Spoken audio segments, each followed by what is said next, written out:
Hi అండి. ఈరోజైతే టమాటాలు హార్వెస్ట్ చేసాము. మనకి అన్ సీజన్లో ఒక్కోసారి చూస్తారు కదా, టమాటాలు ఎంత కాస్ట్ అయిపోతాయో అసలు మనం కొనాలంటేనే కూడా భయపడతాం. ఈ టమాటాలు అప్పుడు మనకి గార్డెన్లో కాయమంటే అప్పుడు మాత్రం రావు, ఇప్పుడు మాత్రం చక్కగా వస్తాయి. ఎందుకంటే ఇప్పుడే కదా సీజన్. ఈ వింటర్లోనే టమాటాలు అయితే చాలా బాగా వస్తాయి. ఈ టైంలోనే బయట మార్కెట్లో కూడా రేటు తక్కువగా ఉంటుంది.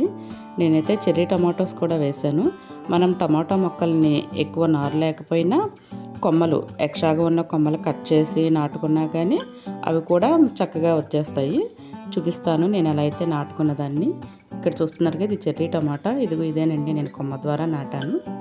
టమాటా మొక్కలు కొమ్మలు అవి పక్కకు పడిపోతూ ఉంటాయి. కర్ర సపోర్ట్ ఇచ్చి చక్కగా తాడుతో కట్టుకుని వీటిని కుదిరితే తాళ్ళ సహాయంతో పైకి, అంటే పైన మనకి పందిరి ఉంటుంది కదా, దానికి కడితే ఈ మొక్కలు అయితే బాగా పెరుగుతాయి.